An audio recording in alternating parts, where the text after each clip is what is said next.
आज मी तुम्हाला अगदी पारंपरिक पद्धतीने खुसखुशीत आणि परफेक्ट कापण्या करून दाखवणार आहे. तर व्हिडिओ शेवटपर्यंत नक्की बघा. नमस्कार मैत्रिणींनो, मी माधुरीज कुकिंग अँड लाईफस्टाईलमध्ये तुमचं खूप खूप स्वागत करते.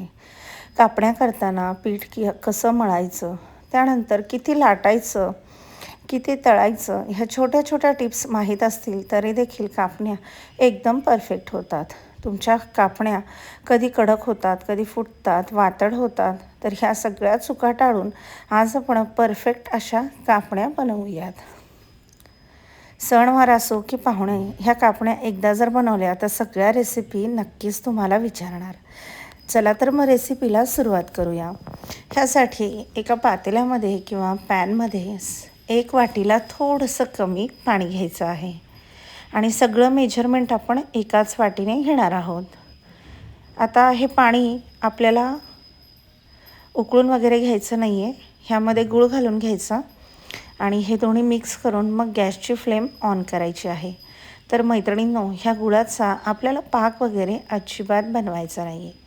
याला चमच्याच्या साहाय्याने हे असं सतत ढवळत राहायचं, जेणेकरून हा गूळ पाण्यामध्ये विरघळायला पाहिजे. एवढीच प्रोसेस आपल्याला इथे करायची आहे. आता इथे मी थोडेसे गुळाचे खडे असल्यामुळे थोडासा वेळ लागेल. तुम्ही जर गूळ किसून घेतला किंवा रेडीमेड गुळाची पावडर वापरली तर ही प्रोसेस अजून फास्ट होईल. आता हे वितळवून झालेलं आहे. आता एक बाउल घ्यायचं, त्यामध्ये साधारणपणे मी 1 वाटी गव्हाचं पीठ घेतलेलं आहे. त्यानंतर मी इथे 1 वाटी ज्वारीचं पीठ घेतलेलं आहे.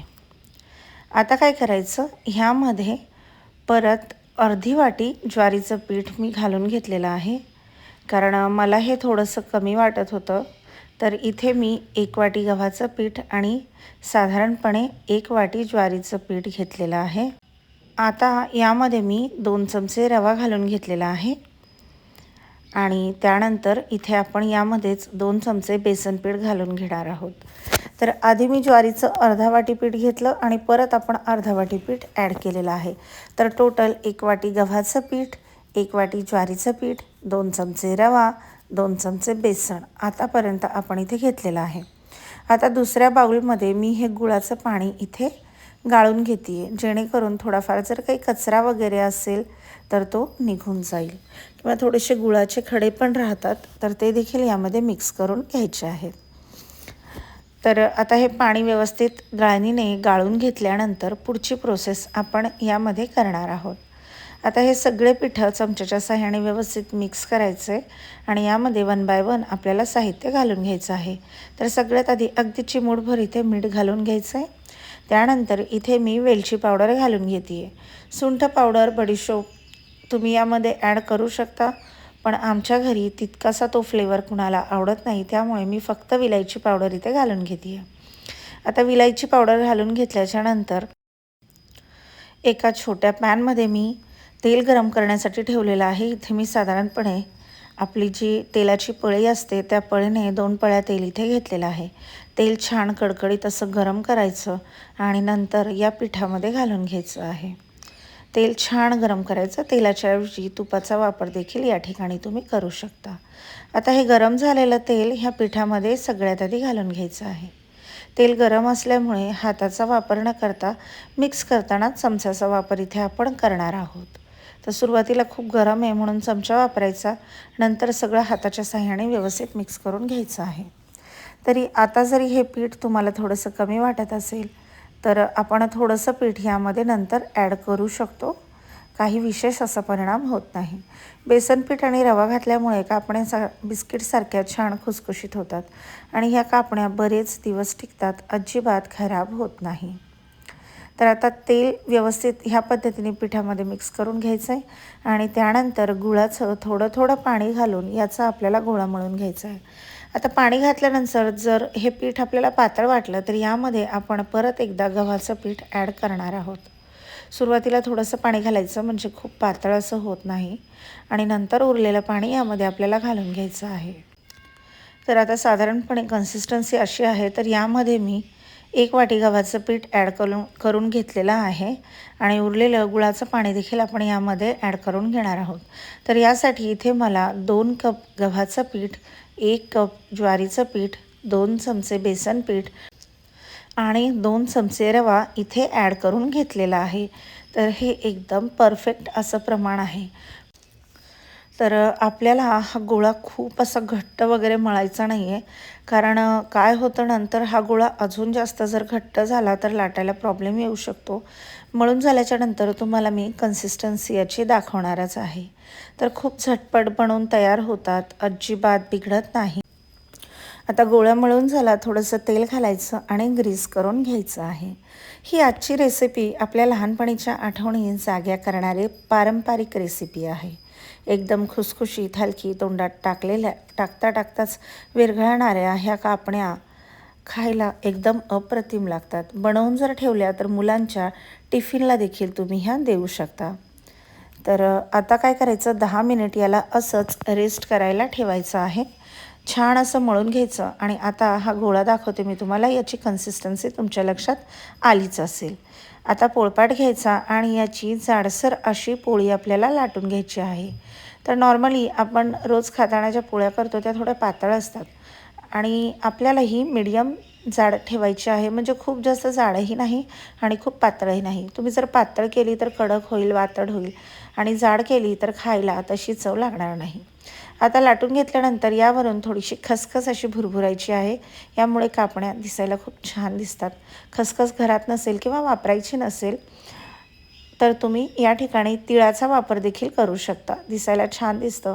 आणि तसं पण खसखस ही खूप हेल्दी असते आणि ह्या महिन्यामध्ये मोस्टली गुळाचे पदार्थ जास्त बनवले जातात। गुळाची दशमी, गुळाच्या कापण्या, कारण वातावरण पूर्णपणे चेंज झालेलं असतं, खूप जास्त थंड होतं, पाऊस पडत असतो बाहेर आणि अशा वेळेस गूळ खाणं, गुळाचा आपल्या आहारात समावेश करणं हे खूप जास्त आवश्यक असतं। यामागे सायंटिफिक रिझन देखील आहे आणि तळलेले पदार्थ खाल्ल्यामुळे आपल्या शरीराला वंगण देण्याचं काम केलं जातं, त्यामुळे देखील आषाढ महिन्यामध्ये आखाड तळला जातो।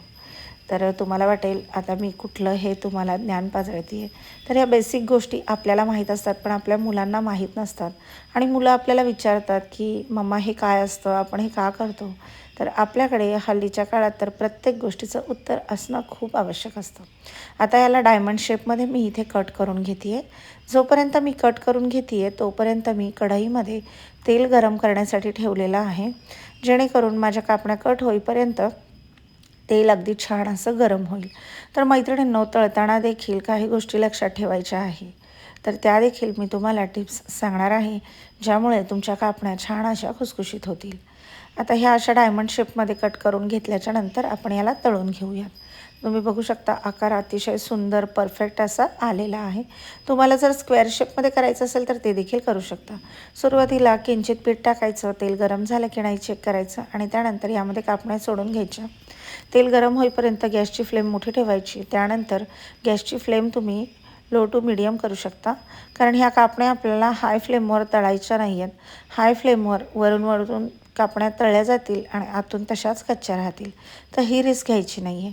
ह्यामुळे काय होतं, कापण्या लगेच खराब होऊन जातील, कारण कापण्या बनवण्यासोबत तळण्याची स्टेप देखील तितकीच महत्त्वाची आहे।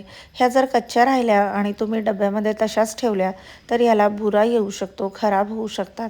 त्यामुळे तळताना खूप व्यवस्थित अगदी शांततेने ह्या आपल्याला तळायच्या आहे, घाई अजिबात करायची नाही आहे।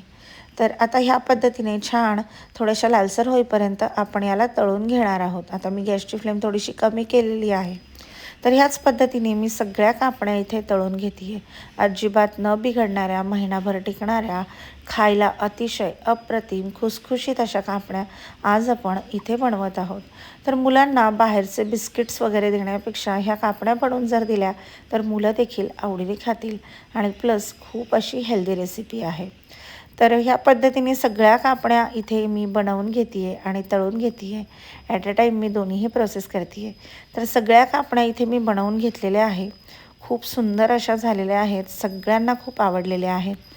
तर मैत्रिणींनो, तुम्हाला माझे व्हिडिओ कसे वाटतात कमेंट करून सांगा। माझे व्हिडिओ जर तुम्हाला आवडत असतील तर चॅनलला लाईक करा, शेअर करा आणि सबस्क्राईब करायला विसरू नका। भेटूया अशाच एका नवीन व्हिडिओमध्ये, तोपर्यंत खूप खूप खूप धन्यवाद।